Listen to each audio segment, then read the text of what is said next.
Dès ce 23 et ce jusqu'au 27 novembre prochain, les médecins chirurgiens de l'hôpital gynéco-obstétrique et pédiatrique de Douala vont recevoir une formation en chirurgie laparoscopique grâce au concours des spécialistes du domaine venus d'Europe. La chirurgie cœlioscopique ou laparoscopique, comme son nom l'indique, nécessite l'utilisation d'une caméra. Donc, c'est une voie d'abord qui est différente. La chirurgie classique consistait à ouvrir avec notre scalpel le ventre, le thorax ou que sais-je, et on avait un accès direct à la cavité abdominale. Ici, la différence, c'est qu'on va laisser la cavité abdominale complètement fermée, mais on va faire 3, 4, 5 petites incisions de moins d'1 centimètre. L'une qui va permettre de passer une caméra, qui permet de voir à l'intérieur de la cavité abdominale, et les autres pour passer des instruments qui sont évidemment très très différents de la chirurgie classique, puisque ce sont des instruments qui sont beaucoup plus longs. Encore mal cernée en Afrique et au Cameroun, la chirurgie laparoscopique apparaît comme une réponse aux insuffisances de la chirurgie classique dans le traitement des pathologies qui touchent l'abdomen. Et comme on l'a expliqué dans tous les exposés, c'est qu'on réduit le traumatisme pariétal.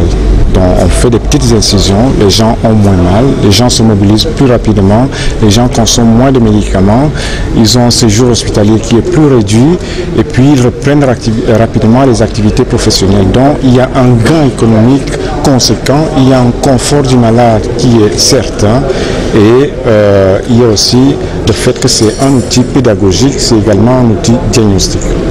La rencontre scientifique ouverte ce 23 novembre 2015 est le lieu pour les chirurgiens de l'hôpital gynéco-obstétrique et pédiatrique de Douala de mieux appréhender les contours de cette nouvelle chirurgie qui tarde à imprimer ses marques en Afrique à cause de nombreuses pesanteurs. Parmi celles-ci figure en bonne place le manque de formation du personnel médical. Le master va se mettre en place pendant 1 an. Ça va concerner des médecins chirurgiens qui sont déjà formés et qui vont avoir un master complémentaire qui est professionnel, un master professionnel en chirurgie laparoscopique. Malgré toutes ces pesanteurs, les spécialistes de la santé font de leurs espoirs sur cette nouvelle forme de chirurgie qui va à coup sûr révolutionner le monde de la médecine en Afrique et au Cameroun.